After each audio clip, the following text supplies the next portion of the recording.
last session a rather extensive recounting of what had happened during your raid, let's call it. Samyar decided that it was a FBI raid on a small group of hovels in the forest nearby Torspilla, where you were convinced some people involved with kidnapping the children in the village might have resided, and it proved like a very good hunch because effectively there were these two individuals that seemed to bear very specific markings and tattoos that were apparently hiding children, and you managed to overpower them. Not in the most clean fashion. There has been violence. Fortunately, you seem to so far have faced no consequence because the magistrate was of the advice that your choice to employ violence was justified, at least the way you presented your case, and you have been sent back to the inn. And with this report, you are left to wait for this trial to ensue. You have been told that it's going to be a couple of days. You presume that it's going to be on a festive day, that the court will take its decision. And you essentially have a couple of days during which you can decide how to spend your time. There is the usual market in the coming one of the upcoming days, and also you know that there might be a tournament, basically in what is going to be today, not too far out of Torspilla. It's something that it's kind of sporting event, really, that tends to occur where there are vast enough fields to accommodate for numerous people on horseback that are going to clash in a melee, and it's considered quite a spectacle. It's not entirely devoid of violence, because usually it's done with sharp weapons, and it isn't exactly the most friendliest of sporting events necessarily, but you know that generally it's considered chivalrous of the participants to allow yielding and, you know, taking prisoners. It's definitely not to the death. It's not something intended as a great butchering, and the population usually is very happy to gather not too far off the field to watch these displays, especially young ladies that are potentially interested in finding suitors amidst these errant knights that would participate in such events. Another thing you might have heard during the evening at the inn before you went to bed is that apparently at a nearby crossroad, past the bridge and past the woods, there seemed to be somebody that is actually presenting a sort of game in this sense.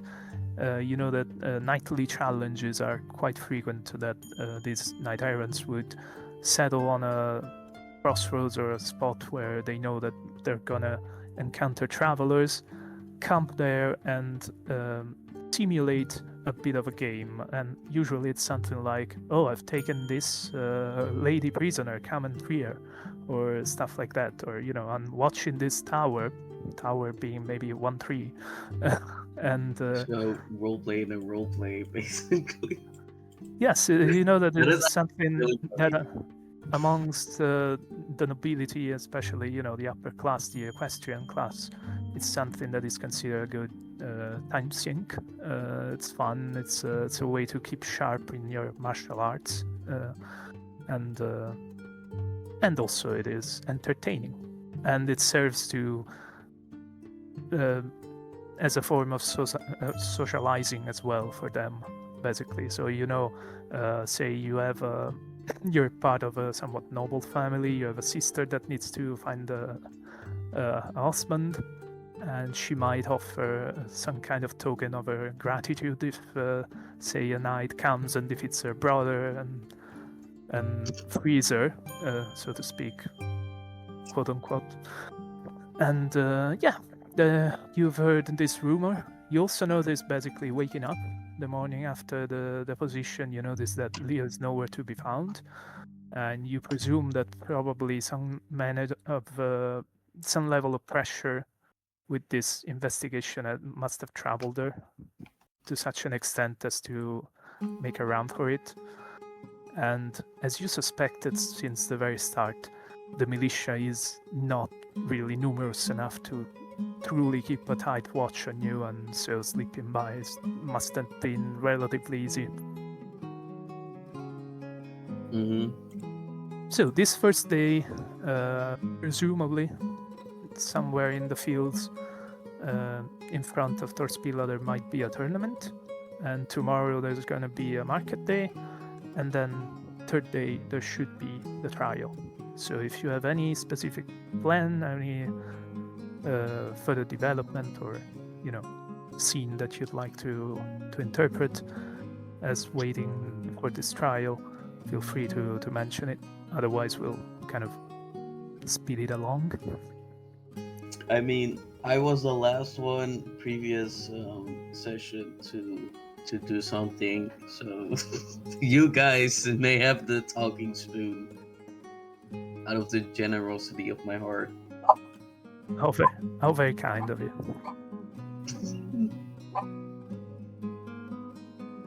Well, I'm just waiting for the trial now. Okay. Would, for instance, Braca, being somewhat more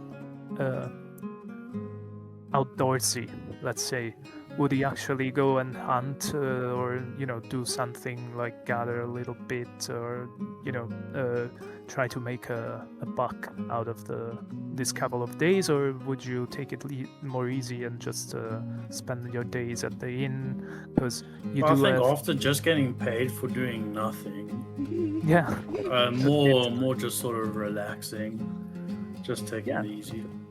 It makes sense. You've been kind of hard at work for most of your life. You've kind of fend for yourself. Now you have the opportunity for a few days of more cushioned living.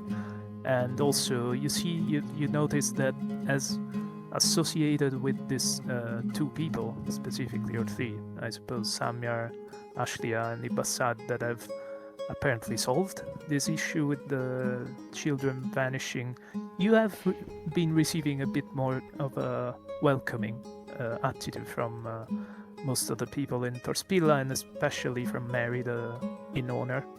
And so she is very kind with all of you, and so it's not too bad to be looked after and tended to in this fashion. It's something you're not entirely used to. It's definitely a nice change of pace.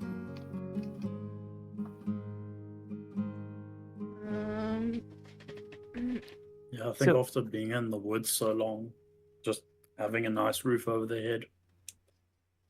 Yep, and your scout, your hound, and your pony also seem to appreciate the opportunity to relax a bit instead of having to be on their guard most of the time. And especially your pony is actually very happy not to have the saddle and tack all day on it, and having the opportunity to relax and eat. You're worried that it might be 3 days in which it takes a few pounds of weight just eating and not riding about, but you think it deserved it as well, so it's worth letting it rest.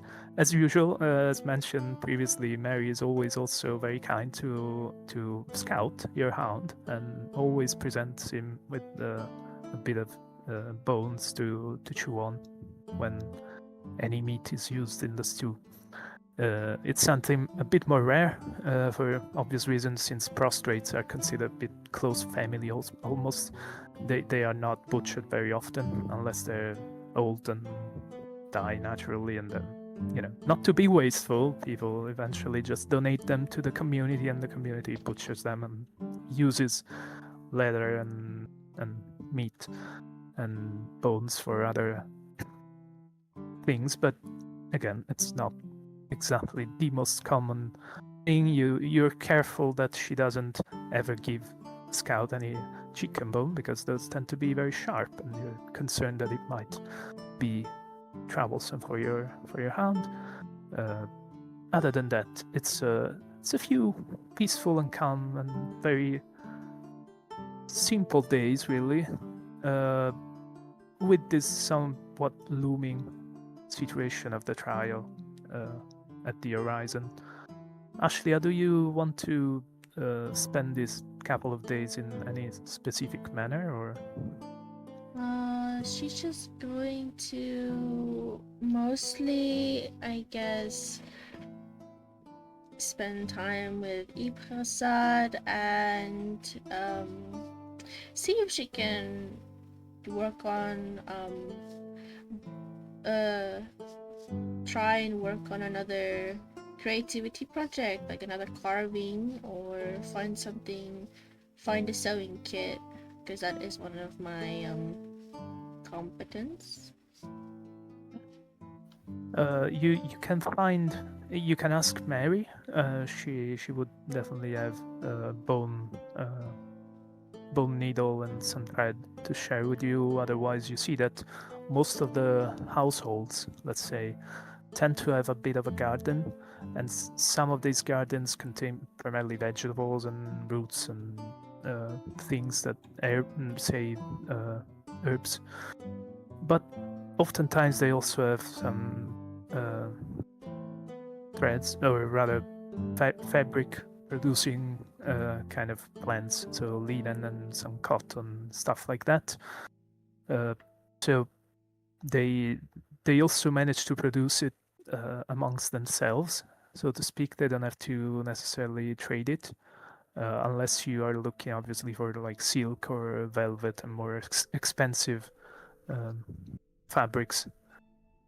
The more common ones are readily available and sold relatively cheap enough for you to acquire some without having to remove a reach. It's you're starting to notice, all of you actually, now that you're staying a couple of days and there's a bit of peace and things seem to take on a more relaxed schedule, and there's more tranquility in general. You seem to notice that the trading that happens here, unless it's a market day, it's very much more of bargaining. Like, you give me a bit of thread, I give you a bit of food, or I give you a chicken and you give me I don't know, a coat, stuff like that. It's most trading in that sense. There's not really a whole lot of money being exchanged. It's very much more traditional. Let's say it's almost an exchange of favors in most cases, and it seems to be a fairly tight-knit community where people tend to help each other. They seem to be fairly devoted, so you see that the temple, the cult of Agat, is fairly frequented, quite routinely visited by most of the inhabitants. So, provided that Samyar doesn't want to get all nightly, I suppose, we could potentially speed it to the trial. I mean, I did want to get some paint, but I don't think that would get a lot of interaction. You would be able to acquire some paints, some pigments, mostly. You know that they're usually associated with eggs, with yolk specifically, that it's used as an adensant, I suppose. But since the second day of your wait is going to be a market day, you can meet on effectively one of the foreign traders, that is a dye trader, that would be able to provide you with something. Dyes are a bit more of a elite and expensive product, so you would have to expend one reach to acquire a variety of dyes, unless you want to say, oh no, I just want one pouch of blue pigment. Dude, I need some commoners die. I need some peasant die. If it's more than one single color, you would still have to spend a bit because dyeing it's considered somewhat of a luxury compared to Yeah. other things. But again, if it's just one color, I'll say you can afford it without spending the reach. Otherwise, you would have to drop by one. Okay, guys. I either have green, yellow, brown, or gray. Which one would be cute on my shield, guys? You get to Yellow. choose. Yellow. Oh my god, it fits with my eyes. So what color are you buying? Yellow. Yellow. Okay. Yellow. Yellow. Do you want to do any specific project with said yellow dye before the trial, or? I just want to shit it on my shield, honestly. But not before the trial, because Okay. if I fix it before the trial, Might be that would looked at. be. Be Yeah. why did you do that? Sus. Evidence, guys. Evidence. Evidence. Yes, admittedly, that crossbow bolt stuck in your shield it's going to serve you rather well when it comes to proving that you've been attacked. So, must be the best solution not to remove it before the trial. So, the fatidic day comes, and you're woken, basically, a decent hour by the lawyer, Ansel, that comes knocking at the inn, comes to call on you. They do not seem to mention the disappearing of one of the people involved with this situation. They apparently do not take too much of an issue with having to deal with one less potential, let's say, culprit or suspect. And you're asked to join him to reach the assembly hall. None of you, if I recall correctly, have argued that you wanted to be judged by the noble. So you're all going to the assembly hall and not the tower, Peasants. which is instead where Ibasad is headed, because he's technically considered either a scholar or a noble or magister. You don't know exactly what kind of title he might possess. Neither of you, actually, and I don't think Braca either would know that he might actually be a magistrate or a magister, sorry, as somebody that probably completed all of the liberal arts degree. That could be the reason why he's considered both, a bit more distinguished, and thus needs to be judged by noble. Aside from him, that goes to the tower. He spends a little bit of time with his horse before entering. You guys are escorted essentially by Anselm towards the assembly hall. The setting is very similar to what you have experienced previously. The difference is that the hall is currently packed with most of the population of Torspilla. You're pretty confident that a lot of people are trying to watch this trial. And so most of the commoners are gathered here instead of being at the temple or the market square. They're just packed inside, and you hear that the floorboards are creaking quite noisily under the genuine mass of crowd. The central heart is effectively a cutout of the cardboard of the boards forming the floor, and there is this fire pit essentially in the middle, and past that there are a few benches leading up to the desk where the magistrates sit, and now there is a second desk a little more prominent and a little taller where there is a judge. You're pretty confident it must be the judge. And it comes with a bit of a surprise to some extent, but not an extreme one, because you know that usually these things tend to collide to some extent. But you notice that the judge is the axe of Torspilla, the priest of the cult of Agat that you had met previously by the name of Serge. And is presiding, presumably not in his clerical role. Just want to say, luckily, Leo is gone because she kinda. She kind of hiked with him, yeah. She might So, have guys, this judge might actually be fair right now. Yay! You know that there is the surgeon that also had an issue with I mean, Leo. there's one person. There's one person. She made some enemies, let's say, or at least some antagonists. Either ways, you're escorted to the closest benches to these two desks. You see the magistrate and the judge now, the axe, taking a seat. Once you arrive, you see that people are oddly silent when you make it through the assembly hall. And even the members of the council that stand on the side, essentially on the fence that side this entire building, this long house, they tend to be all quite attentive and silent. And when the proceedings begin, you see that the magistrate presents the case to the judge. You see that the axe is listening carefully. Then the surgeon is called to testify about this events and what he has found when he went and checked on the two bodies. At some point,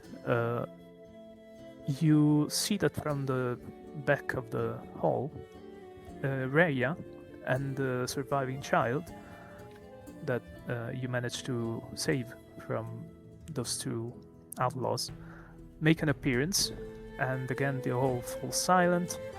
They come by, and there is a very brief and very simple recounting from the young child, or rather the young fairy, I suppose, that escaped from the clutches of those outlaws. She recounts what has happened, and people are... You can see a lot of faces turn into a great deal of anger and distress, and there's definitely a tension that is palpable inside the hall when she explains what happened to her, but she maintains a very calm composure, manages to keep it together, goes through a testimony, and then just stands up and effectively almost runs to Rhea, and they both do not leave the assembly hall. They just go towards the furthest benches and take a seat, and you can hear a little bit of whispering among the crowd after that testimony that makes you feel like everyone here is definitely on your side. People are somewhat clamoring from the back, and the axe Serge has to ask for quiet a few times after that testimony. Together with the surgeon, you notice that there are other figures that you are not particularly familiar with. The only one amongst you that might somewhat recognize these people, but not necessarily as known friends, let's say,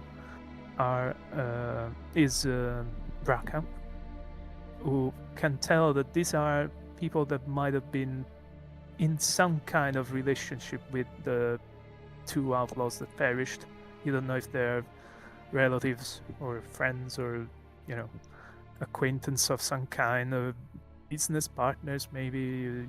It's hard to tell, but a couple of folks that do give a bit of a testimony concerning the fact that the two individuals that perished were named Paul and Shia, and they complain of the fact that they were ostracized and forced into crime by poverty, by misfortunes, and this is met with some further clamoring, with some seeming anger from the crowd, who doesn't seem to buy much into this attempt to spin the narration in a more favorable fashion towards the two brigands, especially somebody that apparently was relatively close to Paul, insists on the fact that as the surgeon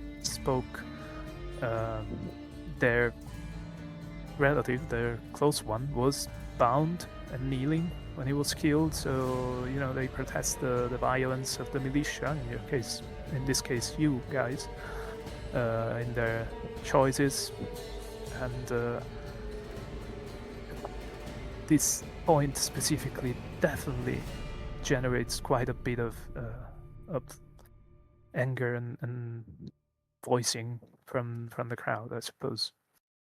You can tell that the order is barely maintained, and it takes a moment for the axe to gain a little bit of silence and speaking, getting the opportunity to speak. He says towards you, as a group, looks first to Braca and says, "Well, child, if you would like, since I understand that your testimony should be the briefest, if you would like to repeat mostly what you have seen, so that I can have a clearer picture. I have read what you shared with the magistrate. The magistrate has assured me that you've been helpful, and everyone has appreciated your efforts in this situation. So if you would come and tell us what you remember." Okay, so I was not really involved with the whole situation, but what happened was I was going through the forest when I heard a commotion, and then as I was going to go investigate, this little child comes running up and leans against me and is looking very faint and not in the best condition. And that's where I met these guys. They were coming out trying to help her, and that's when we all grouped back together. We then found a bunch of these bodies, and I offered to help take these bodies back to the town. I see. The axe slowly stands and cranes its neck over the gathered crowd and people sitting in the benches, and asks you, "Can you recognize the child that you have met that day? Is that the child?" And points towards the fairy that is sitting next to Raya in the back. You clearly can tell that it's the same child. You can see that it's considerably more plump and looks a little more healthy than when you met her last time, but she seems fine. Yes, that is the child, looking in much better condition now. Very well, thank you. He picks up some piece of paper, reads it, and briefly afterwards looks up to Ashlia. Says, "This is Miss Ashlia, is that correct?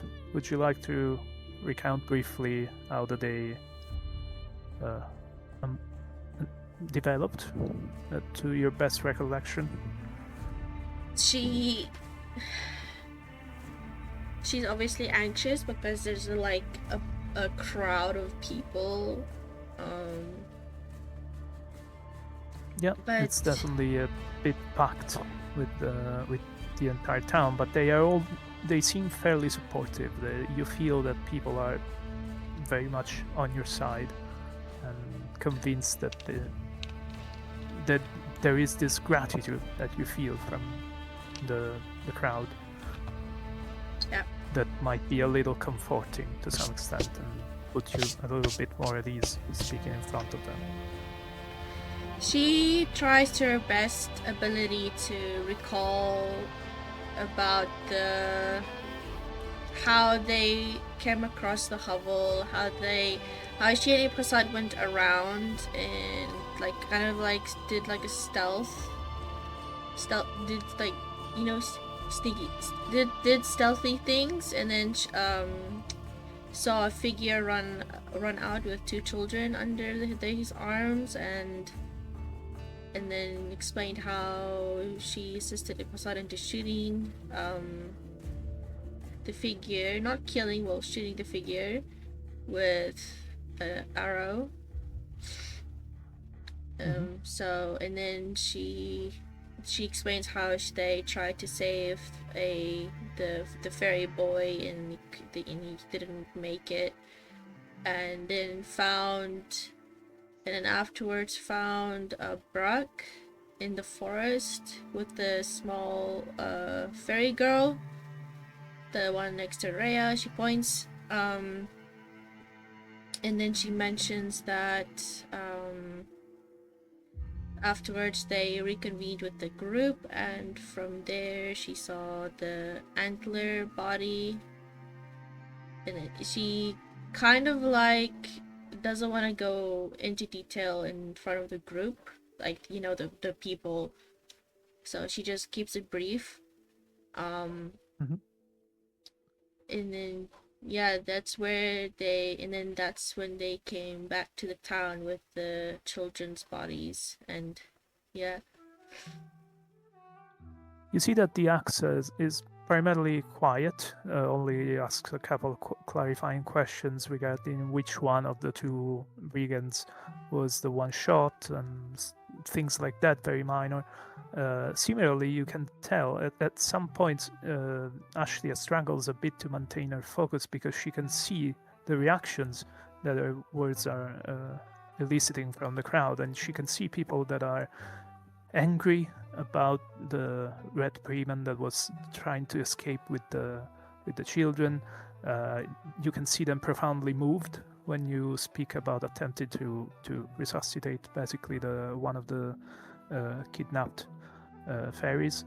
And generally speaking, you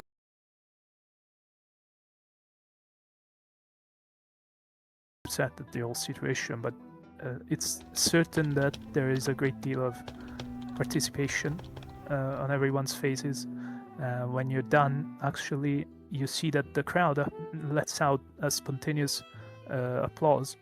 They kind of cheer and encourage you, and the axe says again to ask for quiet. The moment of elation, let's say almost of release when you are done, settles finally, and you're asked to sit back again. And finally the judge regards Samyar and says, well, judging by the rest of the testimonies thus far, I think you might have the instruments to complete the picture the best and tell us what happened with Paul. Yeah. Wait, do I just go on a brief, or like? Well, obviously there are things. I mean, you think to yourself. You look upon. I did lie about you, but you look upon Tancred, the magistrate, sitting just beside the judge's desk. You remember that the militia was intent on trying to kind of bury the concerns about the potential other people involved, the discrepancies that you've encountered investigating before going to the hovels in the woods, the fact that you noticed that there were footprints near the mill and that she was attacked when you know for a fact that both these two brigands, Paul and Shia, were not present, were back in the forest because they attacked you. So there are some concerns. You don't know. Of course I've got to leave those out. you figure that there is some hopefulness in Tancred's eyes, that you will try to, keep things smooth and try to, make it look like this is all sorted and finished. Yeah, that's actually exactly what I was thinking too. Yeah, I'll just give a brief explanation. Making sure it was known I killed the guy, so we get that out of the way. Just everything I lied about. That, and that there's no further concern with the case, or at least I'm just not gonna mention it if it's done, yes or no. Mhm. Gonna You keep see away that from the public. when you mention the violence against Paul, you see that the people that might have been associated with him, maybe relatives, maybe just acquaintances, they clamor a bit with anger and frustration, and they seem upset, but they're quickly contained because the rest of the crowd is clearly against them. And they seem to be quite passionate about the fact that you were justified in just, stopping somebody that might have done something terrible using the murmur against you, even though bound. So there is this brief disorder in the assembly hall and a bit of shouting that, again, the axe is forced to wait for it to quiet down. After you finish I love your taking credit for something I didn't do. Yay! you finish this narration with a pang of a little sting of regret, feeling like you are omitting quite heavily that whatever danger the children of Tarspila might be in, it's not at all resolved as neatly as it might sound by this trials report. But you swallow your pride, you manage to contain a bit your conscience stinging, and decide to stick to the plan and finish your testimony, go back to your bench. And you see that the judge, Axe Surge, stands up, collects whatever reports the magistrate has presented him, says, "Very well, I'll take a moment and decide about this case. I'll go to the tower and confront the noble to hear what he has discovered, listening to Ibassat, and we'll deliberate together, and I'll return shortly." You see that the axe makes the walk through the benches and past the heart of the assembly hall towards the exit with a little bit of discomfort. You see that the crowd is looking at him with some look of almost displeasure. They seem that there seem to be quite a bit of tension as he does this walk across the assembly hall and exit headed towards the tower. And you notice that especially Rhea and their fairy subordinate are definitely frowning and glaring quite sternly towards the axe as he leaves. As you guys are still left there waiting, you see that at some point Magistrate Tancred kind of beckons you towards his desk. And as you get closer and are accompanied by Anselm, your lawyer, officially, Tancred regards you all and tries to whisper to you, trying not to be heard by either the council or the crowd gathered. Says, "Well, thank you. That I think that should be a wrap on this whole mess. You definitely handled that testimony rather well. Well done."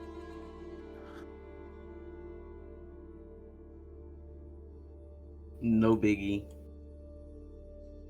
Softly, I might be asset lying, but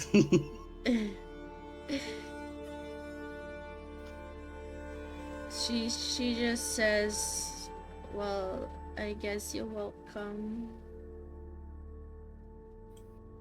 Be sure we will continue to investigate to the best of our capacity to see who else might have been involved. So we're not considering this sorted, of course, but it's good that the crowd will not be breathing down our necks.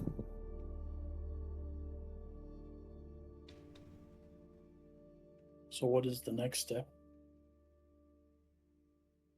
He lets out a brief sigh and says, well, we'll see what Reinhardt and Axe Surge have decided. I don't see any particular chance for them to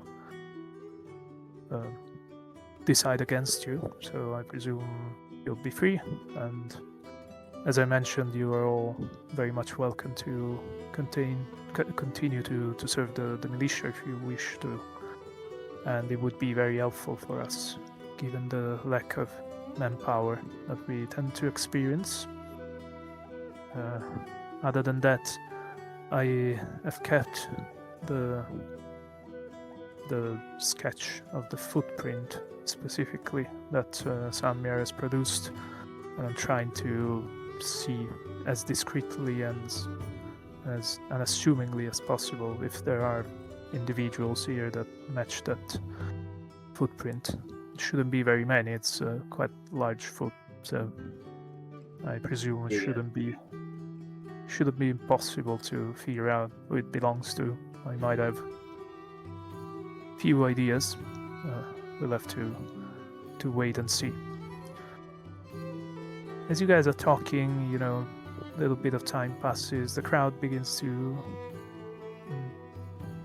talk amongst themselves. The general noise of the hall grows. You're left wondering why the crowd seems to be rather upset at the axe. The general hum and buzzing in the hall doesn't seem to quiet at any point. There's some discussion. It seems especially Raya in the back of the benches is still seemingly quite upset and seems almost impatient, like this whole proceeding was not something she is particularly interested in, but still wants to see how it ends. It takes a while. After a bit, you see that the axe returns and makes again the walk across the assembly hall, returns to his desk, sits himself down, and as soon as the general hum of the crowd finally dissipates, he says, while the reports that I've had the opportunity to read are quite concordant, there are still some troubling feelings left due to the horror that we have all experienced as a community. I understand how this is troubling, inevitably disturbing. I hope that we can all leave this terrible year that we have spent behind us, and I believe we will be able to do so in no small part thanks to these people that have taken our concerns to heart and have helped us resolve them. So I would say that we are not only in no position to judge them, but we should only just be ever so grateful for them ever making an appearance in Torspilla and bringing at least one of the children that has been kidnapped back to their home. So I believe neither me nor the magistrate have any further demands of you, and I believe I speak for the entire town and the council, certainly, when I say that what has befallen Paul and Shia is mostly their doing, and to some extent well deserved, and I find maybe not entirely enough for what they have done. So I find you all innocent of any accusation. And I reiterate my gratitude on behalf of our town for what you have done. Shocker. Anyways. Ashley just relaxes, like less tense and less anxious now because of that, and she's visibly shown to be more, I don't know, visibly relaxed. Yeah, understandably, it seems the entire hall effectively breathes a sigh of relief, with the exception of the people that were in some kind of relation with the two brigands that have perished, who actually stands up and with a bit of a scowl tend to just scatter out, trying to avoid the rest of the citizens crowd that seems to be quite cheerful and definitely satisfied with this verdict, and they also applaud the conclusion of the axe. And as I mentioned, it seems to be a fairly devoted village, so they definitely seem to have some measure of rooted respect for the main priest, effectively, and so they appreciate the decision effectively aligning with their sentiments regarding the situation. Your own small doubts remain and linger and sting a little, but at least you feel you won't be incarcerated. That's certainly a good start.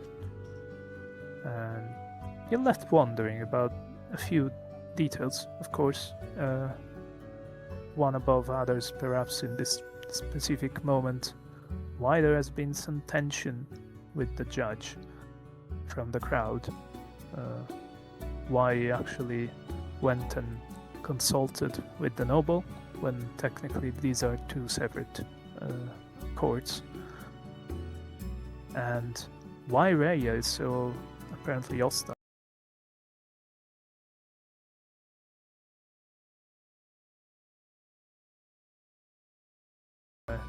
You're finally entirely free to do exactly how you please.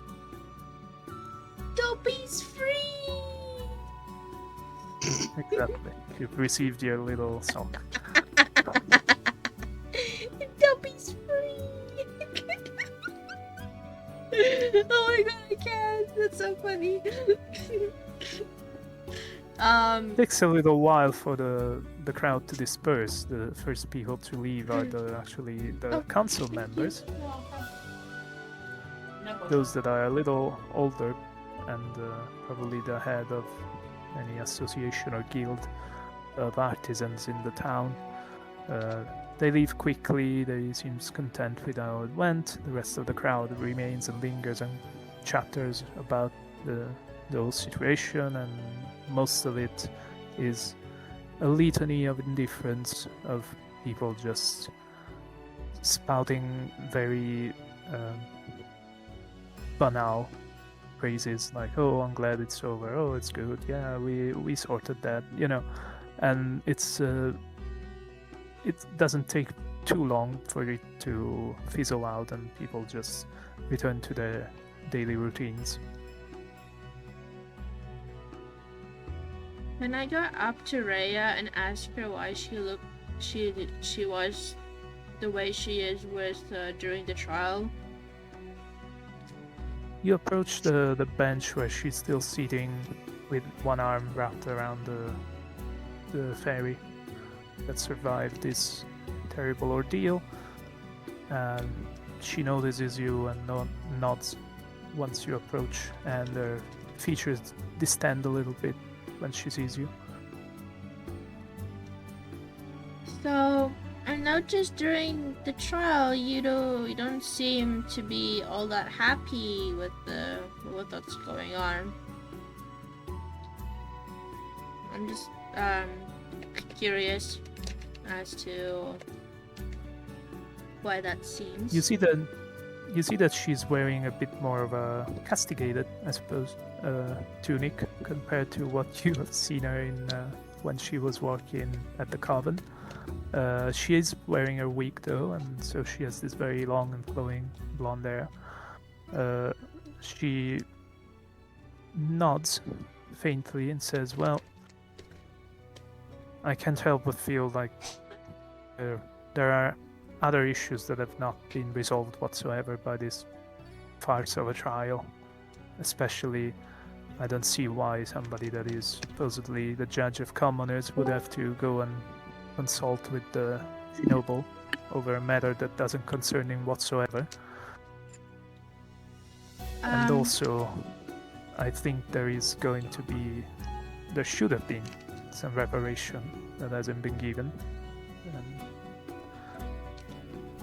That said, hopefully we have seen the last of this tragedy." I hope so too, and Asha offers out a hand, not like literally, but like kind of like a. She just says that she is more than happy if there's anything that Rhea, if there's anything she can do to help more, she is willing to help. She gives you a nod, seems to smile faintly.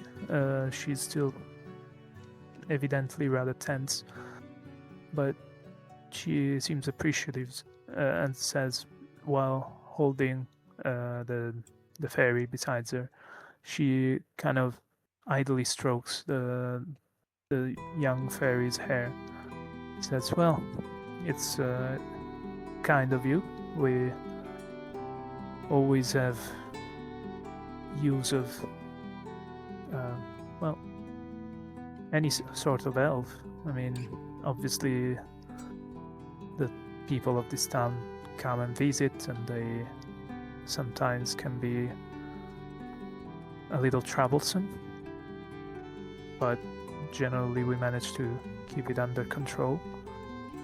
And there's also our projects, our research concerning certain other matters that I prefer not to go too much into right now, given the company." And she looks around at the still dispersing crowd. "I suppose if you're curious about such rituals, you can always come and have a look. You're obviously more than welcome. Other than that, I hope you will not inform the Axe of my doings, because I don't think he would appreciate." I won't tell him anything. I promise.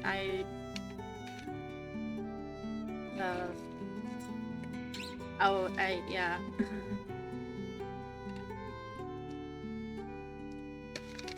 But that's it.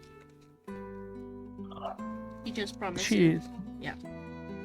She nods to you, slowly stands, keeping the fairy always essentially attached to her, and they just say their goodbyes and walk out of the assembly hall. You see that the rest of the crowd is also leaving. One of the people that are lingering is Mary, and you see that Mary's standing there, and she's sobbing with basically against the chest of a fellow, and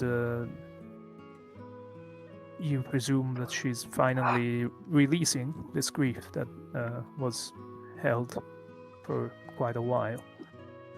And you see this cairn that has one ear up and one down, with a fairly thick beard, and it's the falconer. It's the guy that sold the saddle to Samyar, Holy shit. and you think they probably were in some sort of relationship. Maybe he was the father of the children that she lost. You don't know. Either ways, they're hugging, they're lingering a bit. She's crying against his chest. After a while, she seems to compose herself, and they also leave the assembly hall. And slowly, you see that the life of Torspila is going back to normality, and the essential quiet that otherwise would exist in a place such as this. One person that was missing during this whole trial, and you have no idea if they ever even appeared at any point, was the miller and his daughter Zoe. They did not show up in any fashion. Other than that, once you all also come out of the assembly hall to the main square of the town, you see that from the tower Ibassad is also coming back. Evidently a free man, not condemned. You can observe that the people have probably attended some kind of ceremony or event in the assembly hall, and they've come out now, and they're going back to their regular schedules and daily routines. Ibassad comes towards you guys, of course, and greets you, says, "Well, seems we are all free and acquitted of all the charges upon us, as usual." Riding out from town. Okay, yeah, as I mentioned. Yeah, I it's said fine. that Where are like you two headed sessions to? ago in chat. I'm riding for the next town with Budulf. So, back to the others, you see that, as mentioned, Ibassad returns to you and proclaims you're all free, actually, and he adds this strange detail saying, "as usual." What do you mean as usual? He says, "Well, as it happens, it isn't the first time that I've been held accountable here in Tarspila. There have been times where I've had similar confrontations with brigands along the path. Unfortunately, it has been a known issue for a while. So, as you can imagine, there have been some discussions on my doings, which is perfectly fine, and I accept as a fair assessment from civilized people, and usually they see that I am not unlawful in my actions, and this time was no exception."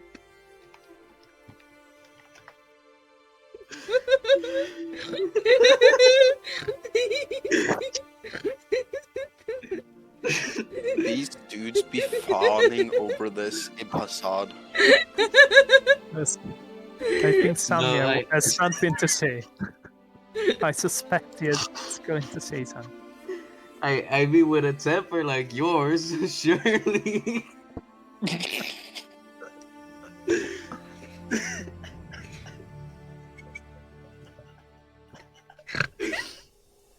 Surprisingly, Ibasa takes it in strides and says, "Well, Fuck.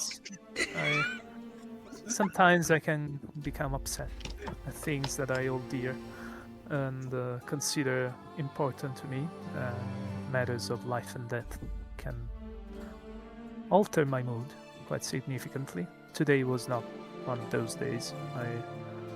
I'm glad I didn't have to take a life.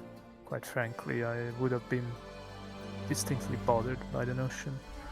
I'm glad that the arrow that I shot was not fatal, that Shia, this fellow freeman with a red fur, died of his own trap, which is, in a sense, poetic, some would say. certainly has a taste of justice to some extent. I was meaning to ask about how you were doing because of all of the, with what happened. He smiles at you, apparently appreciating the concern, and says, well, as I mentioned, it's not the first time I'm involved in violence. Unfortunately, I've taken on a few jobs that require me to travel significant distances, and sometimes there are less than recommendable folks along the path that would like to lighten my purse, and it can come to violence. I prefer not to. I prefer for such confrontations not to become definitive, I suppose, and lethal where possible. But it should be fine. There are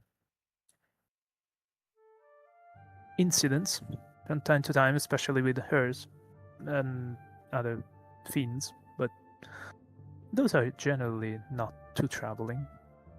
And you can see that he's almost drifting off, thinking to himself about past events.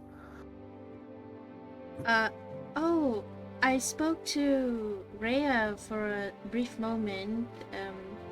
It seems like there was something that she didn't want to share openly. Back by the trial. If you are interested, I am going to go over there, go to her and ask her more about what it is she mentioned to me. Yes, I think we should. I mean, I admit the primary reason I was coming by was to investigate the mushrooms that she mentioned, and they seem to be particularly effective at what they are supposed to be doing. I've asked Mary to help me maintain a diet of them to see if they can be effectively digested by me and my kind. It'd be an interesting alternative to meat, given that us Seabar tend to be the last remaining species of uprights that necessitate meat in their diet. Would be interesting to have a valid alternative, but yeah, I think Rhea would be the one to go to continue this investigation. Yes, she nods. And she kind of like shyly just says thank you again for the bead necklace. You see that he smiles, looks at. Are you wearing the necklace? Yeah, she did put it on. Okay, so he looks down at it, smiles a bit, and kind of reaches out to it, but then actually moves his hand towards your cheek and strokes your cheek a little and says, "It really compliments your eyes." She blushes. She kind of like stutters while she says, "Well, thank you." and she says, and then she kind of like compliments back with like, "I do find your green eyes quite pretty." You see that he grins at that. Says, "Thank you. I don't know. I don't get much of a chance to see them, to be honest."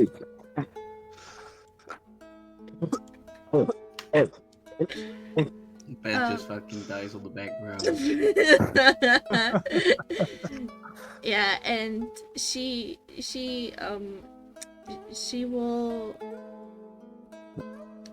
will just say, "Yeah, I will if you want, we can make our way towards Rhea right now if you want. He says, "Yeah, actually, I think we can catch up to her. She was coming back. Let's follow her." And he actually briefly looks over to Braca and Samyar as if to ask, "Are you coming as well?" I don't want to be the third wheel of whatever the fuck is going on right there.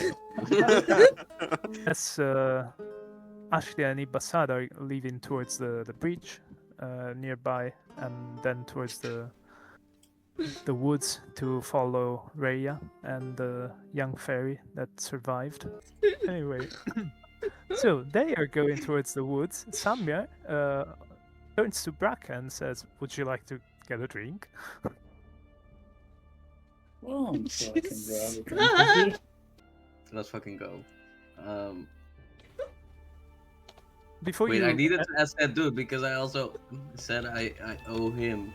Wait. Yeah. Yeah. before Where the fuck did he you go? before you leave towards the inn that is just across the square, essentially, you see that Tancred is actually leaving the assembly hall together with the other militia members. So effectively, what was elected as your lawyer and the surgeon, Mark. You have Right. noticed once again, especially during the trial, that Mark took really, really badly to the whole situation and was very much upset, especially recounting what he had found during the follow-up investigation after your raid. And you don't know if it's because he has a child himself. You know for a fact that he does, and or for whatever other reason. But it seems pretty much. It's the first time now that he's leaving the assembly hall that you see him somewhat more relaxed. Meanwhile, Samyar, you saw the militias and the magistrate coming out of the assembly hall before leaving towards the inn with Braca. Did you mean to invite them as well? The whole militia. Well, it's only 3 people actually. It's not like the whole militia. That's I mean, I kind of want to be stingy this time because if my pockets are too loose, guys. But then again, I could just excuse that for Mary being generous. But yeah, let's make it party, guys. Let's just get a fucking party. You approach the magistrate.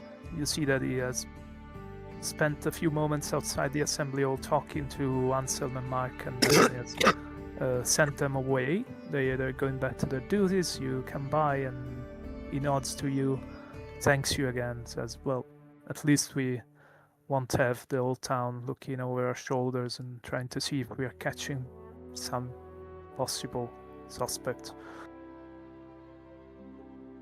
Yeah. Just letting. Holy shit. Just letting out some details no one has to know is quite easy, actually. So it's not directly lying, right? Well, I mean, I'm not entirely comfortable with the notion myself, but sometimes it's necessary. Unfortunately, there are a few political matters, so to speak, that concern our town when it comes to our Baron, me as a magistrate, Serge as an axe. There are some interests, so to speak, that folks tend to complain about. As it happens, I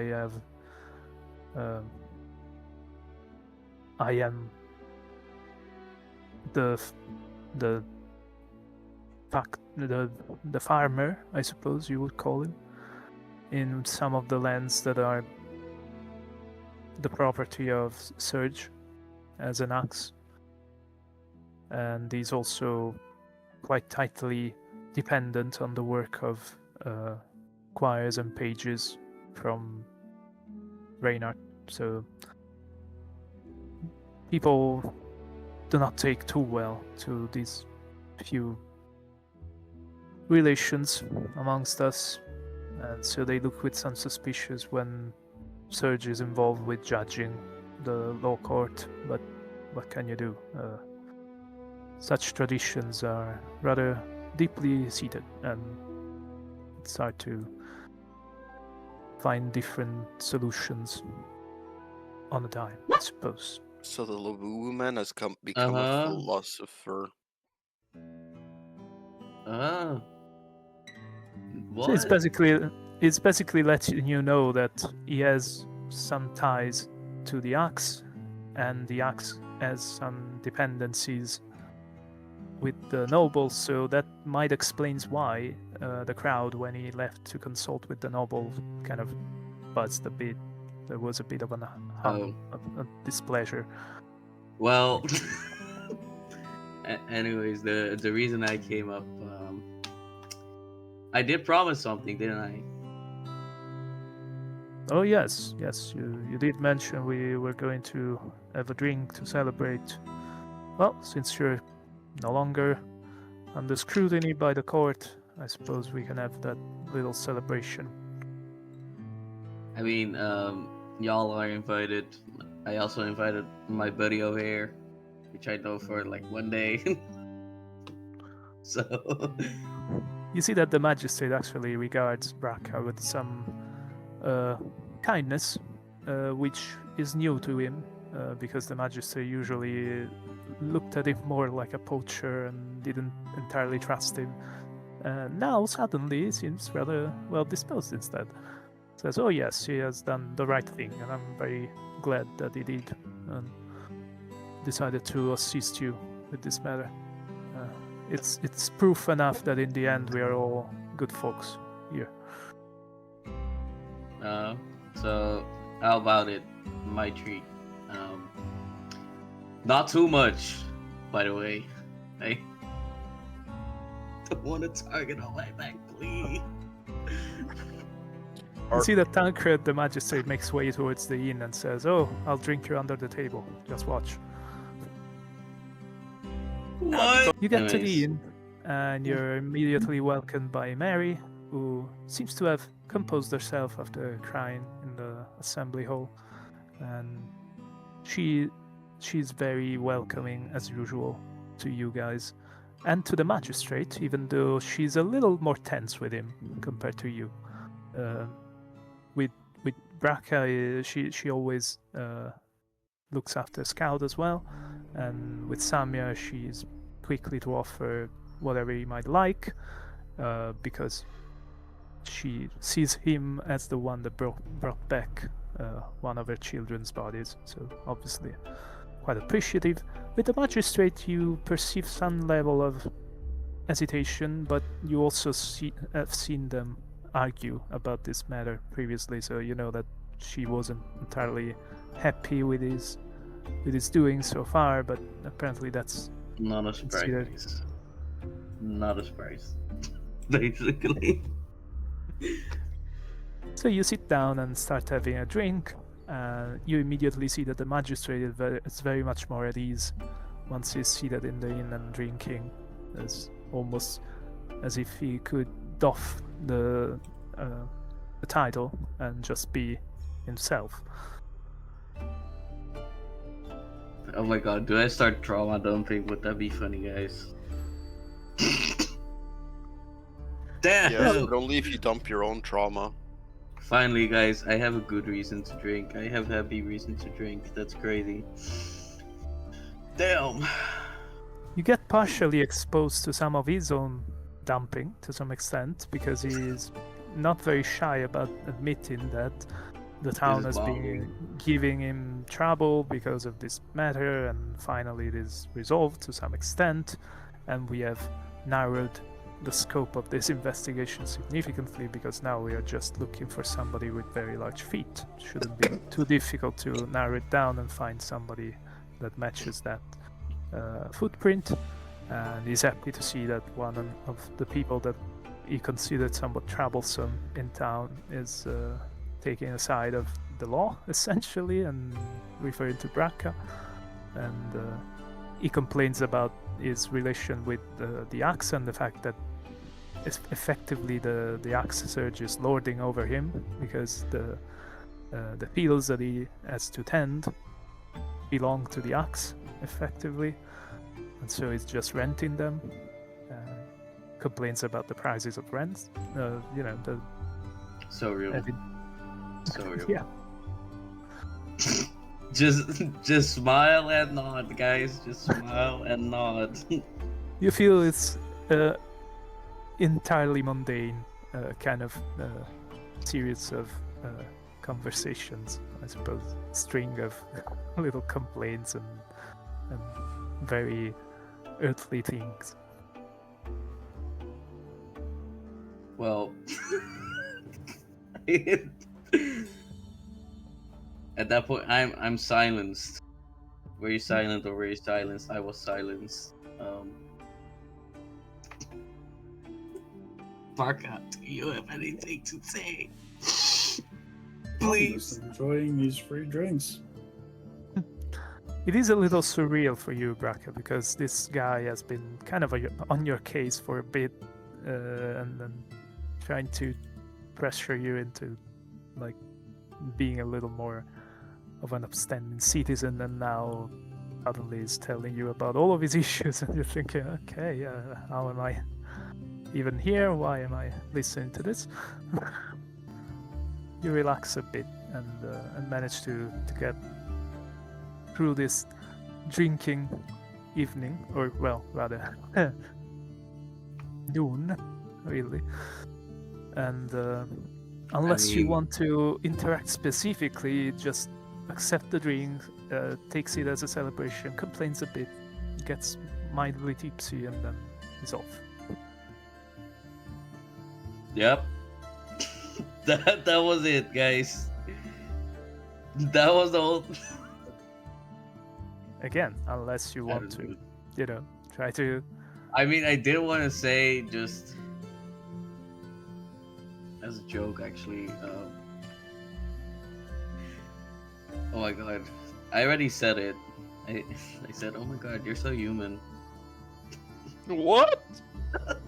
Oh my god, you're so person. You're so a person. Mildly sure this perplexed dude is by this comment, sober? the magistrate just agrees and says, "Well, yes, I try to be." You're so person. That's all. So you spend the few hours that separate this trials occupied morning from the upcoming lunch, just drinking a bit and chatting around the table.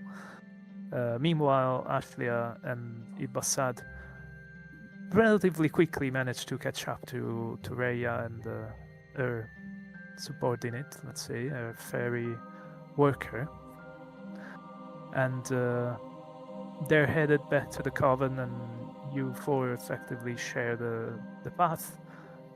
You get to listen, Ashlia, as Rhea presents Ibassad with a few updates regarding her little project with the horse, stating that it seems stable, she remarks, and then elaborates on the mushrooms, saying that he looks fine, and he agrees that he feels relatively satiated and happy with the meals thus far. Didn't suffer any specific side effects, and admits that he will probably write down a few of these findings and try to present them to the School of Ammon, hoping to have the sea bar be offered an alternative to feed on, birds and prostrates. That's so nice. Once you arrive to the coven, she escorts the young fairy back inside one of the side rooms, and then shows you all back to the, say, laboratory of sorts that she is hiding under the giant tree inside the woods. And she begins to explain that most of her concern is with what happened to the girl that survives. She basically explains that this young girl, fairy Tanya, that you've seen her a couple of times. She's relatively small, somewhat frail in body. She has an up-tilted nose and somewhat large, particularly large, fully black eyes without a sclera. And she says she's doing well now, she's doing better, but when you found her, she was entirely emaciated, like completely malnourished, and she had only been missing for a few hours, maybe a day, if that. And the militia had no idea how this might have been possible, and that surgeon remarked that she showed some sort of puncture wound in her arm. I noticed it as well. She still has a little bit of a bruise healing there. And I wonder if they have attempted to drain her of her blood or some such. And I would like to understand why. It isn't too difficult for you to imagine why, because you know that fairy's blood is considered like this panacea that can lengthen someone's life and even in some cases render you very likely almost immortal. It's something that some nobles actually routinely consume as a way to ensure that their heritage, their household, I suppose, is given particularly long lifespans. So it isn't entirely unheard of. It's usually relegated to legends and folklore. Even Ibassad at some point told you that usually it is much more complicated than just, taking the blood.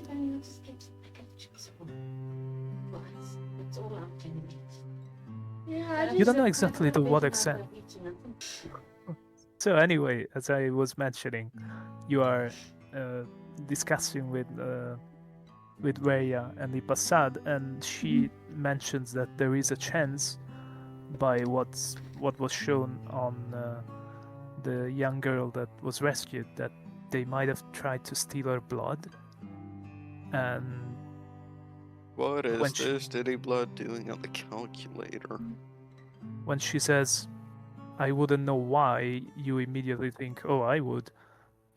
Fairy's blood is considered something precious by folklore, legends. They assume that they can gain some length of lifespan when consuming it. And so you think maybe that's what they were trying to do. And it's something that Ibassad immediately mentions to Rhea and says, nobles, when they believe certain older legends, they have a tendency to pursue it in this fashion by consuming the blood of fairies. The thing that concerns me is that apparently this was done to the other children as well, the upright children. So I don't know if the intent was specific to attempt to gain longer lives, or there was something more sinister about it.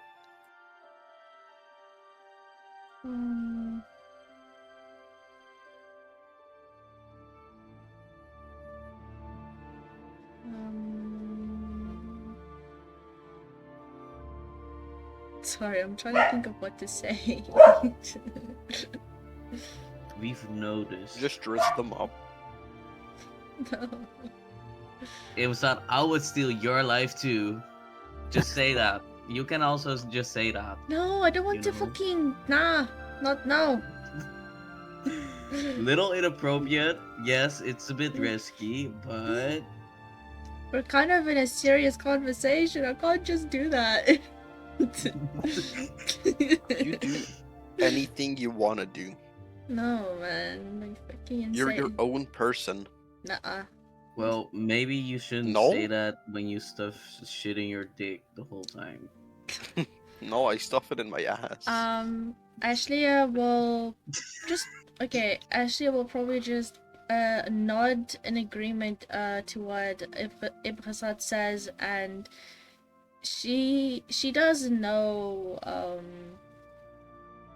that well, what they probably were trying to do, I think.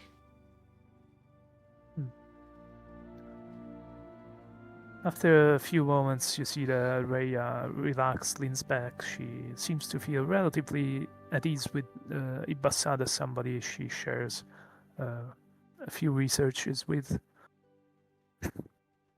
And you have the impression now that the young fairy is no longer present. She is also a bit more willing to discuss this matter. She was trying to avoid it, obviously, in the presence of the primary victim. And she says, while leaning back in her chair, kind of resting her cheek on a closed fist, says, I feel quite terrible because you probably might have figured this out and have some measure of capacity to connect the dots, but Paul and Shia, the brigands that you found with the children, they were clients of ours.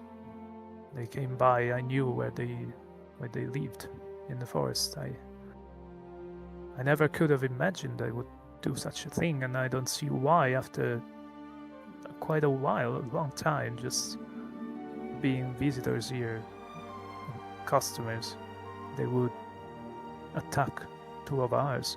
And I blame myself for not seeking to have them arrested sooner. But we all assumed that they were relatively harmless, that they would just steal a few riches for themselves from travelers on the road. That was the extent of it. We would never have imagined they would go to such extremes. Ashley will attempt to comfort, like, like a hand on the shoulder, like a comforting rub, and be like, it's not your fault. You didn't, you wouldn't have been able to know otherwise. She seems genuinely sullen and seems to take well to your attempts to comfort her. She nods, keeping her eyes closed, says, it was so sudden. I could have never imagined something like this happening. Honestly, it brings me great sadness knowing that they would even try and do this, specifically your young fairy children, as they're one of my own kind. It kind of disgusts me and angers me. So I think I get it. She nods and says, it's such an incredibly unfair lot that we have been given, just being shunned and considered lesser than all the time, everywhere. And we try to carve a little life for ourselves here, but ultimately we're still just considered like a little secret to be kept in the woods by the men of Torspilla. I quite understand. Though there was something you weren't able to mention openly back in the court trial. Yes, the issue with the clientele. Yeah. I mean, I know that even the magistrate comes and visits some of the girls. I know that even the axe has been seen here by my girls. And I figure probably all of the men at some point or another have come by. And now they pretend like we barely exist. And they don't even bother to compensate the victim that made it out alive. It's absurd and wrong and cruel just for them to maintain a facade of morality in a moment like this. Yeah.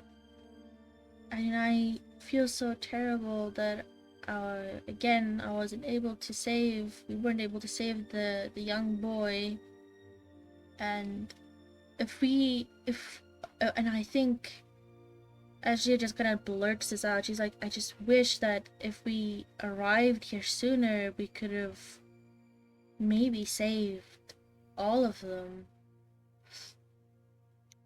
You see that she covers her eyes, and you see that you feel that the shoulder you're touching comfortingly is kind of shaken by a bit of a sob, as you mentioned the other child that didn't make it.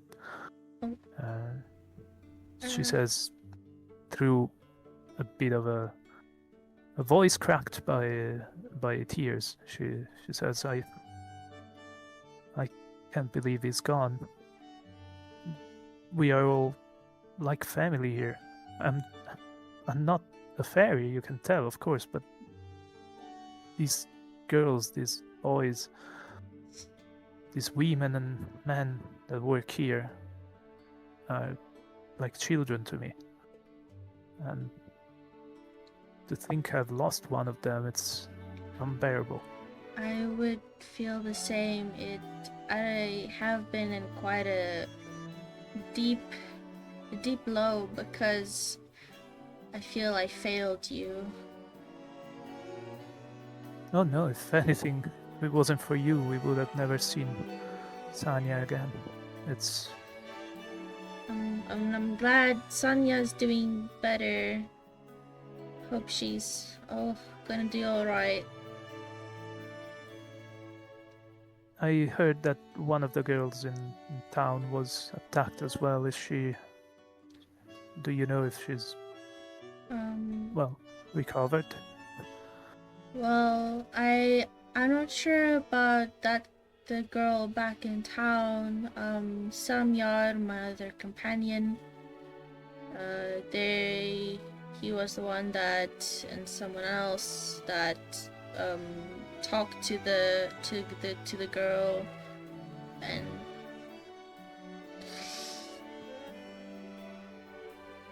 I wonder even what her had to go through, and I'm so terribly sorry that she had to endure that. Yeah.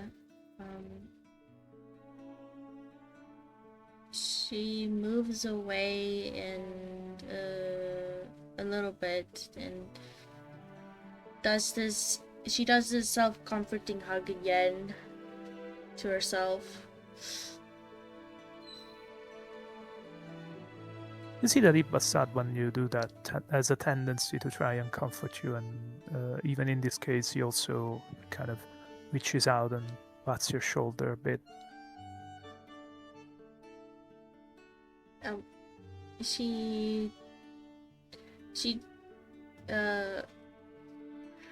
Yeah.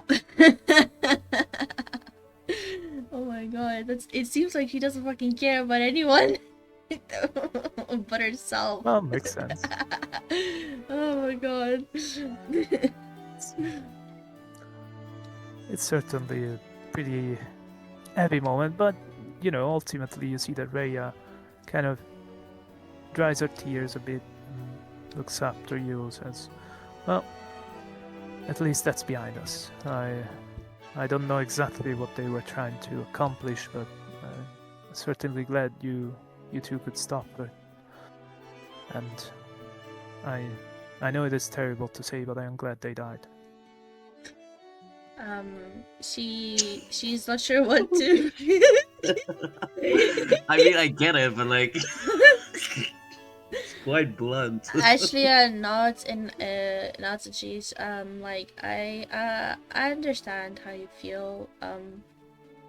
Well, that aside, though, however, I do believe Iprasad wants to well, kind of came here to ask about. My question was about what you couldn't mention in the court, and well, he's more interested, I assume, in the mushroom department. He says, well, of course, I'm also very much troubled by what has happened, and even though I tend to despise the notion of death in all of its forms, even as a punishment, I realize that what has happened to those two is probably even too good for them, quite honestly. But that said, yes, I am going to offer a little bit of blood if you wish to have a way of that you usually would test it, he says to Rhea, and she goes and produces a small bone needle that you notice has some sort of incisions along its sides and almost some kind of runic symbols. And she punctures the poet's finger, collects a little droplet of blood, and you see that she's basically employing. You're fairly confident that she's employing the murmur to probably determine whether the blood is in any way poisoned by his recent diet, and it's difficult to exactly figure out how or what the process entails. You can only see that she collects this little droplet of blood, drops it into a cauldron, a large bowl of bronze, presumably, and murmurs to it, and you see that the liquid is actually taking on a specific pattern that you have the opportunity and you're in the privileged position to recognize, because it is the same pattern that is tattooed behind Ibassad's ear. And she says, that seems fine. I think you're doing well with this diet. I don't think it's poisoning your blood in any way. So I think you found an alternative to poultry. Congratulations. You notice that Ibassad is beaming at this notion and immediately produces a little tablet upon which he begins to write it with a stylus and notes down some of his findings and tries to essentially prepare some kind of scholarly report about this discovery. He's quite excited about it. You can tell that he's writing rather frantically, and it's almost dismissive at some point where he looks after Ray and says, thank you, I should go and find some parchment, some ink, something. And then looks at you and says, should we go back to town? Maybe I can still find some stall to buy it.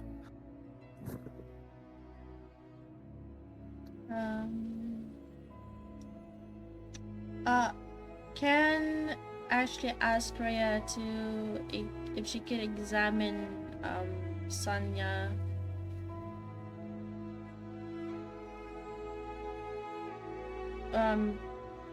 To see if there is any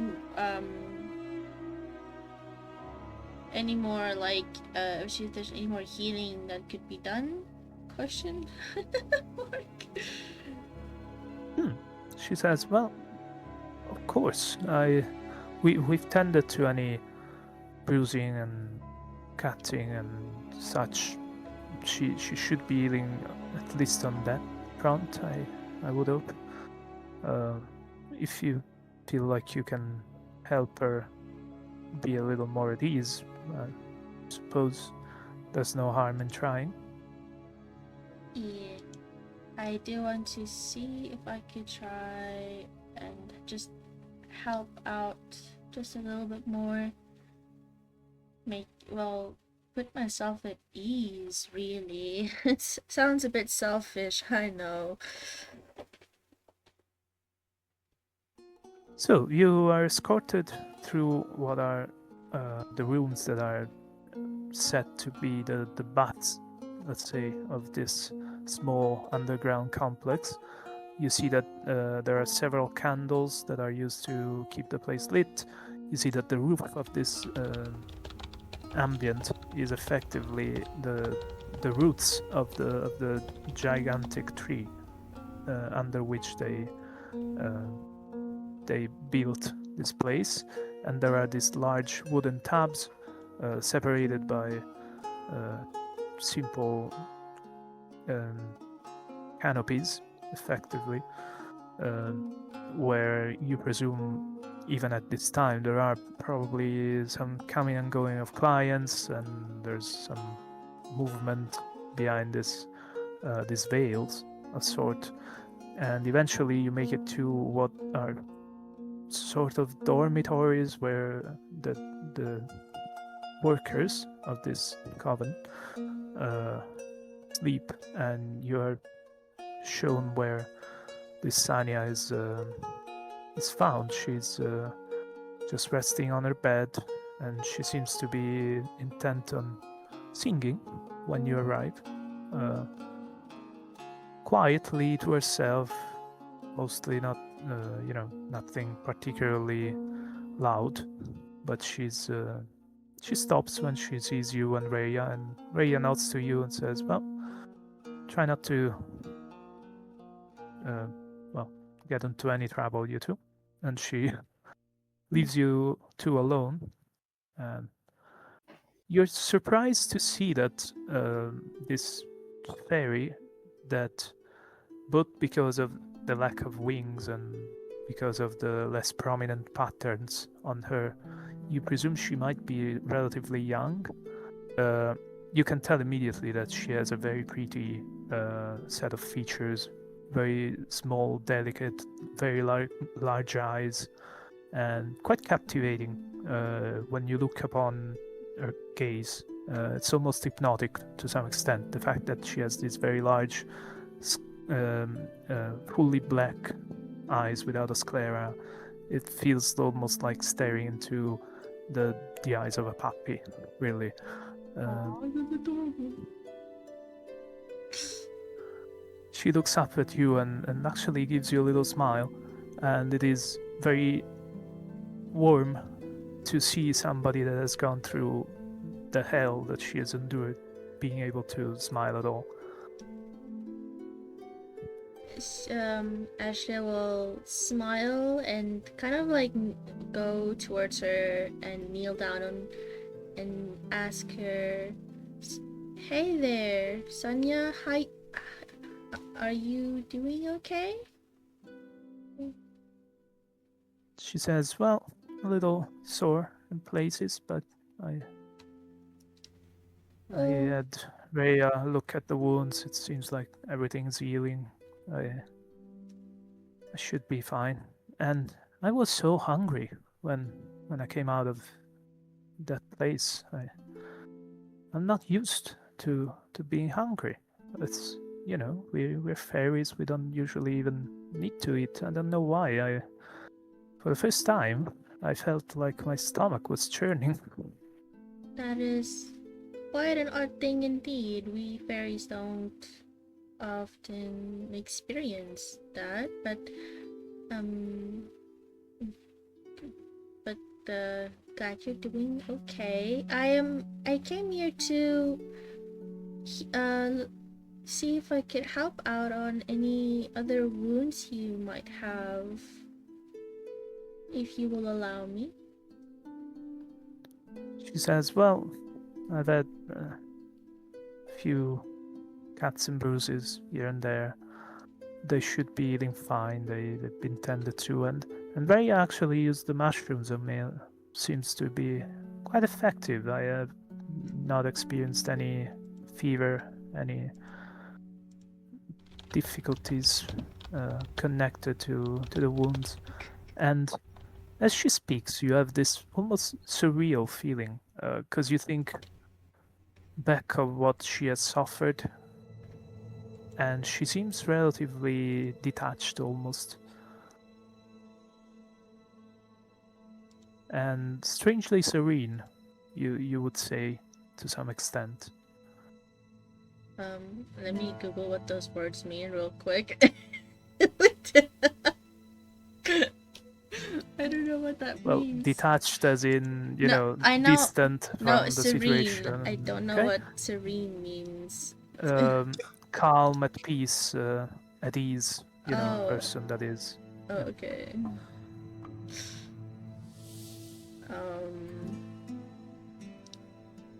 Fuck. I feel. My plan is like, oh man, should I use the mushrooms already? What else can I do? I want to do a full healing, like a full on.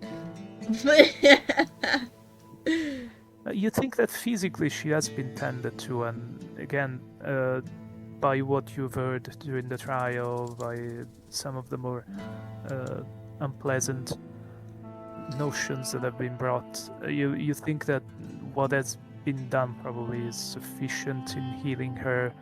That the rest of the issue is probably more psychological, and that it's difficult for you to just work out easily. You think again that there is a measure of detachment happening because she seems very much okay, and you don't know how much she's acting out as if it is fine, minimizing the absolute trauma and ordeal that she has endured, or is she potentially actually okay, relatively speaking? It's very difficult to read, of course. It's she's definitely playing out as something minimal. Okay. Is there anything around the room we're in that has something that I could use to make a quick carving out of? Or no?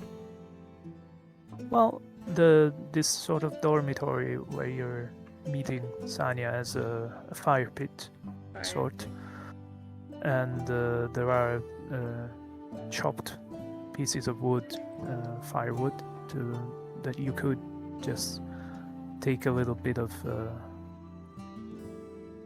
You could take some of it and rapidly kind of carve out something. Yeah. Yeah, that's okay. So I will take some of the chopped wood and make a very quick, smaller carving. Assuming I still have the thread from my days before the trial. Yeah. I will make presumably. a carved necklace for Sanya.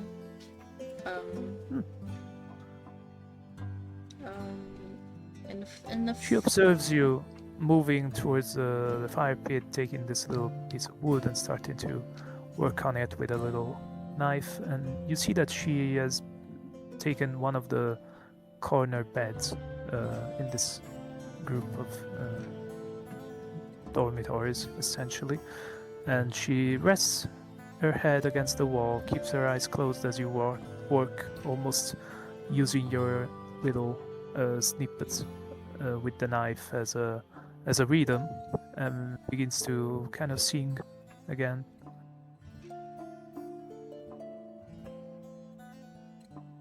Actually, while she's carving, she will ask Sanya about her life here with Raya, just to spark conversation and keep her distracted.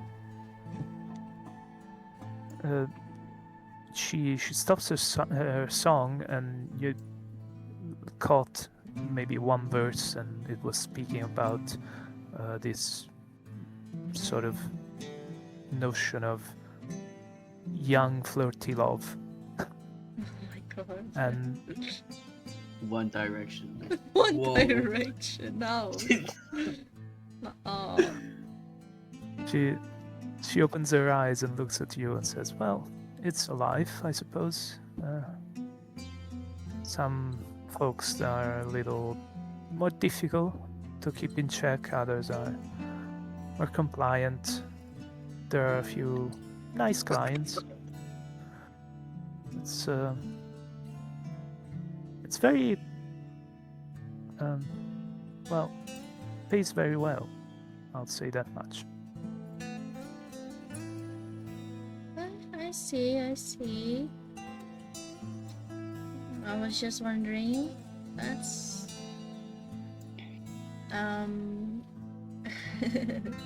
I've And you know, Rhea is very considerate. She's kind. She's very motherly. I really love Rhea. She's just. I think she went through what we are going through to some extent. I think she began this place and she started carving out a life in here by, I suppose, doing our same job. And I think she understands our plight very well, so she's very protective of us when she can. I do notice that, and I do see that Rhea truly cares for you and the rest of you.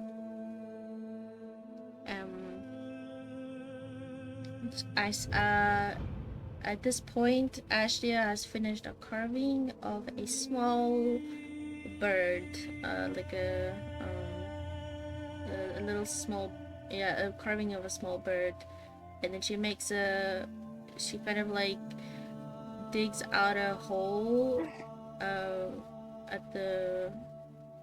she makes a you get what I'm trying to say, a hole to put the thread through, and then she makes a necklace out of it, and then she presents it to Samyar. Here's a little something for you. You see that the girl smiles and takes the bird little pendant and puts it on and says, and she pulls up this veritable cascade of black hair and says, so, how does it look? Well, it looks good on you. Very pretty. She grins with a hint of satisfaction, says, oh, I think so, yes, it's very nice, thank you. She giggles, and she's just happy to see a grin on the child. You see that she kind of scoots over on the bed and gives you a tight hug. She gets a little bit like slightly startled. She's not like a bad startle, but like a oh. And then she returns the hug, and yeah. I will take my leave now. I just wanted to check in on you and stay and be good. She grins, sitting back in the corner of this dormitory, leaning against the wall, and gives a nod and says, I'll do my best.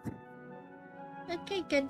And Ashley returns back to Rhea and Ibasad. Ibasad has also resolved his dealings with Rhea and seems ready to depart and head back to town, which by now you're fairly familiar with the path that connects the Coven and the Palisades entrance. It doesn't take you long to reach the bridge and go around the town's gates to the main square, to the inn, where you see that Samyar and Braca has been left essentially alone, and the magistrate has since departed back to his duties, and Mary is preparing the lunch for the patrons. In this case, it seems like only you three have remained. Effectively, the rest of the travelers that might have made an appearance in Torspilla have long since departed again, and you three are treated to a bit of a stew from Mary, some ale to wash it down with. It is peaceful and strangely calm and silent, and it's strange to see this sort of sad and a little distant smile on Mary, but she definitely looks more at peace than previously. I am going to go and find Samyar and Brag and ask them what the next plans are going to be, since we are now free to go. Because she was thinking of going to the next town over.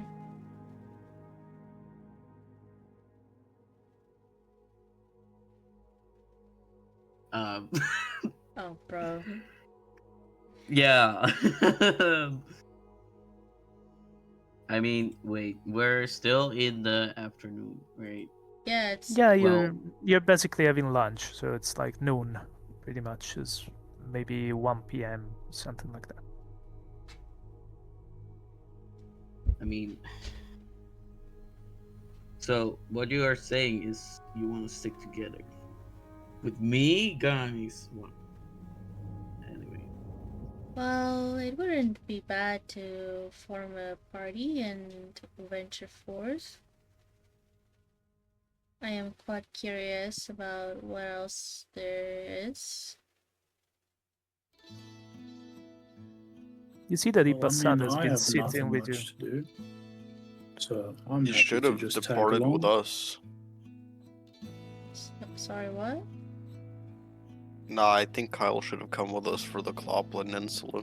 No, I couldn't hear what Kyle said. No, I was just saying that I've got not much to do, so I'm quite happy to join you guys and see where the story leads. You see that Ibasan has been sitting with you having lunch and looks up and says, "Well, we do have something else to fix, don't we?" Something else to fix? I mean, as I said, I'm not particularly sad about what happened to those two in the woods, those brigands, but we know for a fact they didn't attack Zoe. Oh, you want to you go? read. You want to entirely solve the problem? That's usually how it's done. You solve the problem. You don't leave when you know for a fact that it isn't solved. Well, that's true. I just didn't think that anyone would want to continue staying here, so... Well, that's probably... yeah, my bad thinking. Well, it's not bad necessarily. I mean, Samyar here usually certainly managed to sell it quite well, that the situation was resolved flawlessly and definitively, but the footprint and the timings, we were at the hovels in the woods with those two, and Samyar here was wounded by one of them while Zoe was attacked. So it couldn't have been them. Like, I see, yeah. Well, then how about this then? We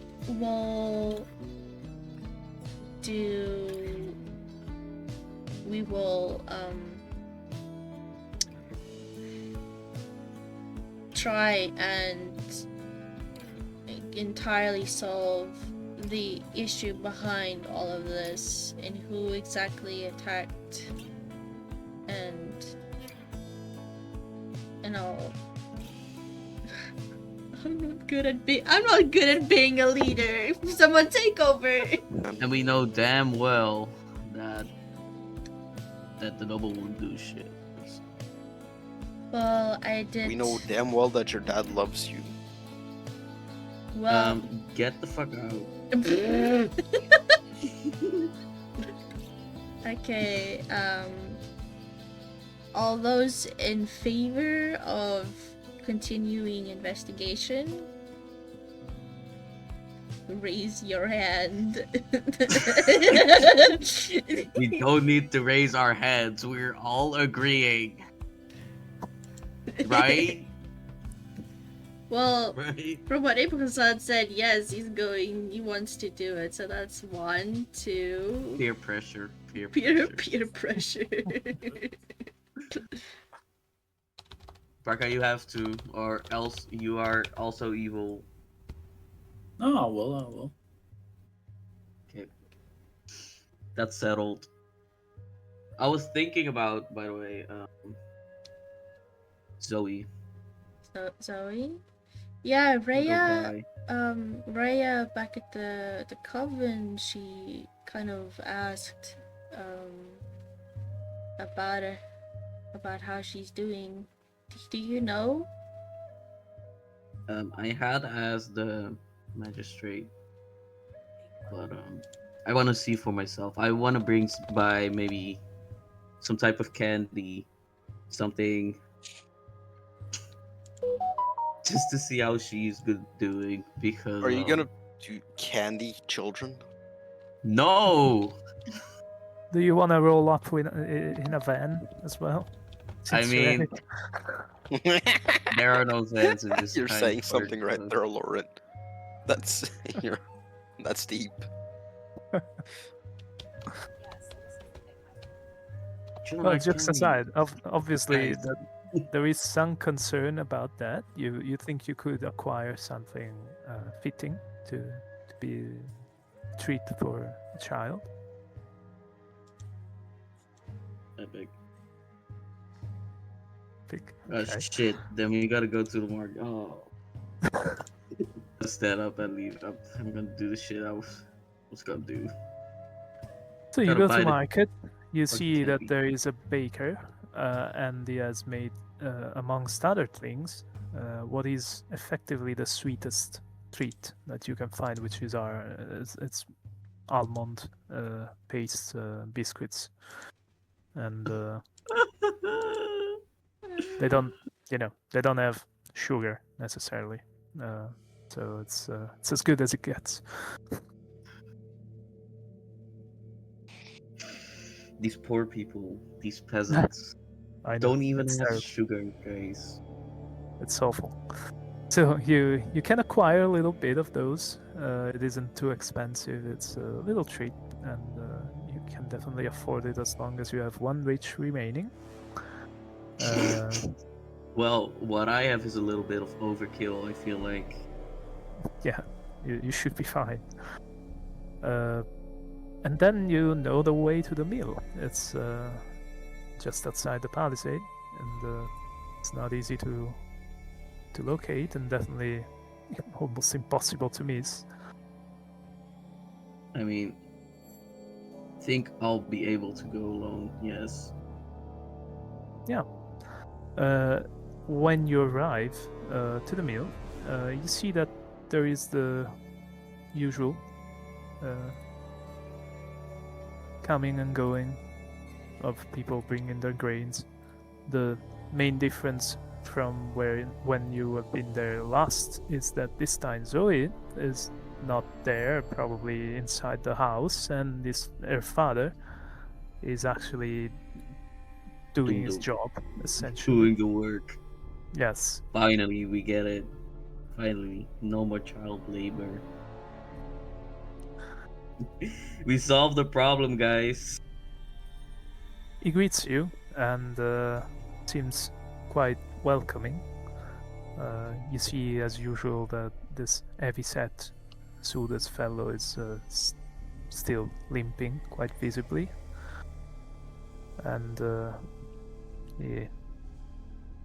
as soon as he sees you, even though he's clearly otherwise busy, leaves the people that he was exchanging flour with, and comes along smiling, says, "Oh, well, I'm glad you stopped by, and I wanted to thank you again." It was my pleasure. How was she, by the way? He places his hands on his hips and looks back towards the meal / home, and says, "Well, she's still quiet. She still won't speak, but she's eating, at least, and seems pensive, distracted, but I think it's a matter of time, you know." Well, if there was a way to speed it up, but well, that's a little insensitive. Oh my god, guys. Lucius, you are insensitive.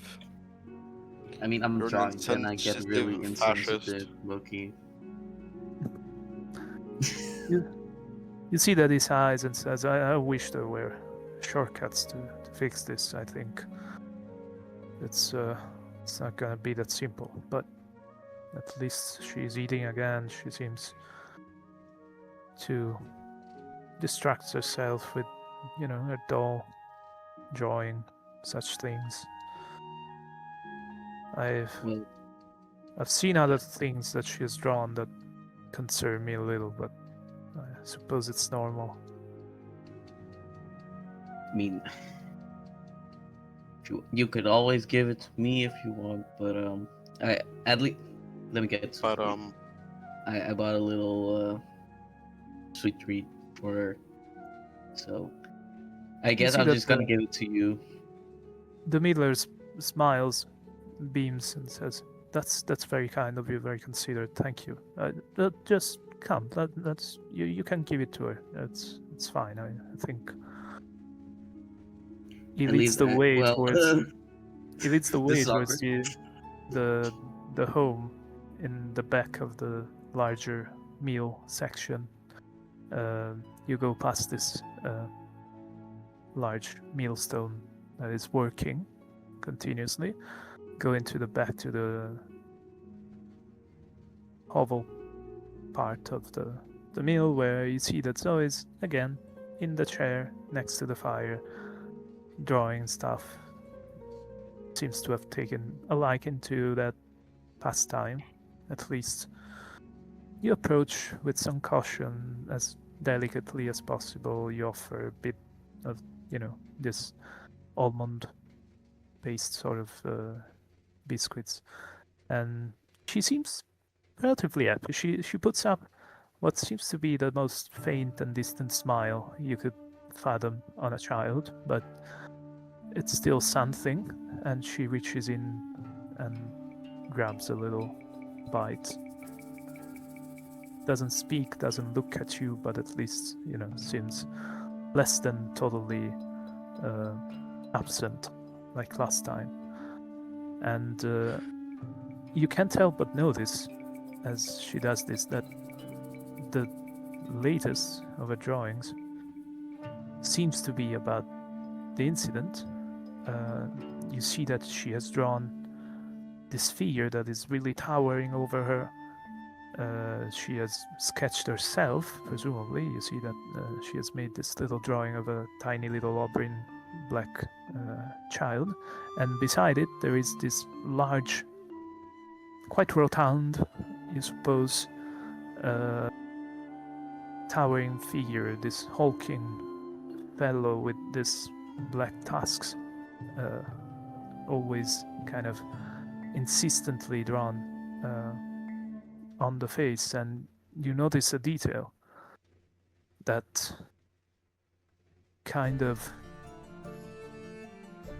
freezes your blood a bit in your veins, because you see that this figure that she has drawn seems to be picking something red out of a tree,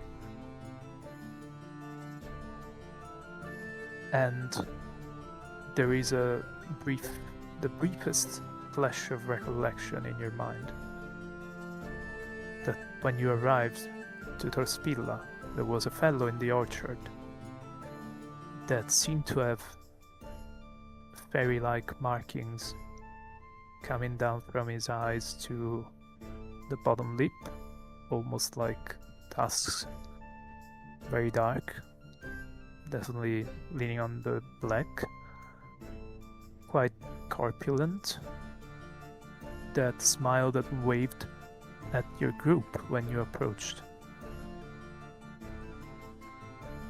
I'm gonna pick this up. I'm gonna pocket it. This is mine now. I'm gonna stash it.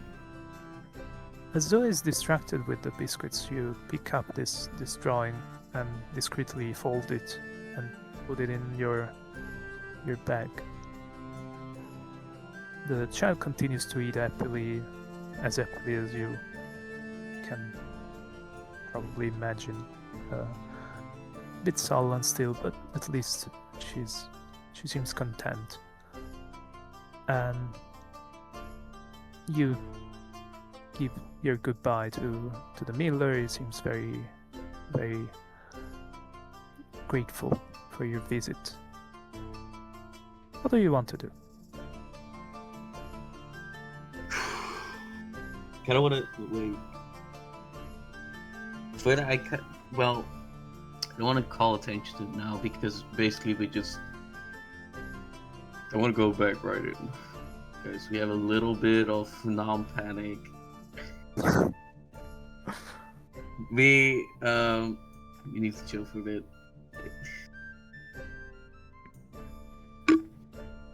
There is But some... I'm gonna look hella suspicious while doing it though.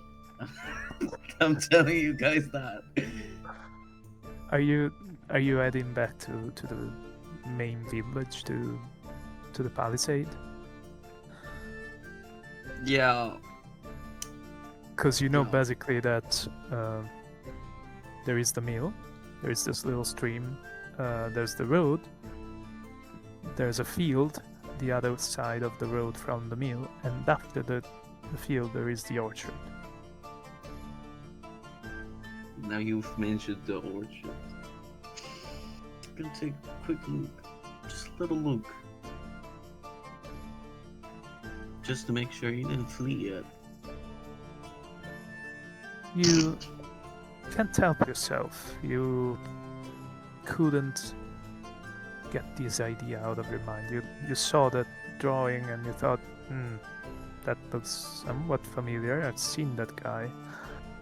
And so you kind of follow your thoughts, and your feet drive you past the grain field. And you're walking across this very tall field of grains that are significantly taller than you, effectively. So you have to navigate it with some care and not too rapidly. As soon as you get out on the other side, and you see this few gardens, basically in front of you, the more modest part of the cultivation, and past them, separated just by very low fences and small dry walls, you notice this apple orchard, and it's pretty large. You're pretty sure that this belongs to either the noble or the axe, as far as you have managed to gather by essentially listening to the complaints of Tancred.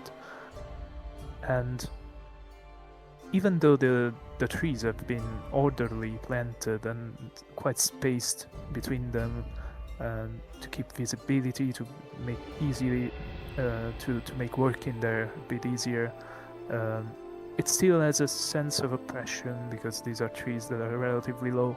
Their crowns tend to stick somewhat low to the ground, so it's somewhat shady, and even just witnessing it now, it almost has this darkness about it in your eyes. And you see this figure, you recognize it immediately, and it is tall and heavy, this big fellow walking across the trunks. definitely the same that you have Look seen. at his fucking feet, dude. Those must be fucking huge. I'm telling you guys.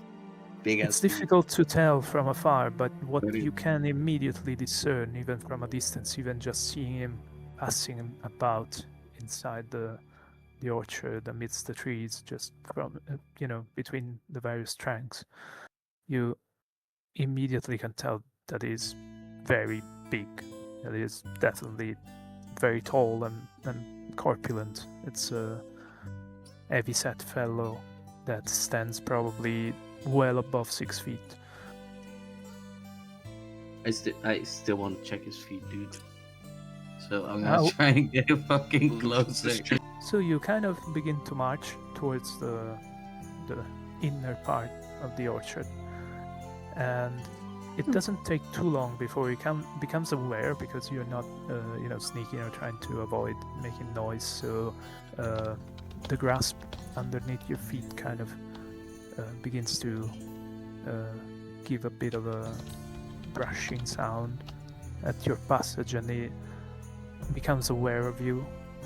And initially, it gives you the exact same expression you've seen when you arrived to Torspila the first time. It just gives a smile and a brief wave. But as soon as he notices that you're advancing definitely towards him, and that you're looking down and seeing these vertically giant footprints that this guy is leaving, Holy shit, we found Bigfoot, guys. Didn't even have to camp in the forest. He was just there all along. you see the briefest glimpse of recognition in his eyes. His expression falls and becomes much more stern, and he dashes in the midst of the orchard, out of view. Oh shit. Oh shit. You know what? Fuck it. I'm gonna give chase. Give me the card. Give me Well, the card. To be fair, it is 8:30. We started at 5:30ish mostly, so I think we could potentially. He wants to at add on this, the cliffhanger, guys. we have gonna have to figure out how this continues next time, because might be a significant development. Let's see. Oh, I am catching strays, or people are catching strays from me because I low-key keep beating people up. Guys, I'm sorry.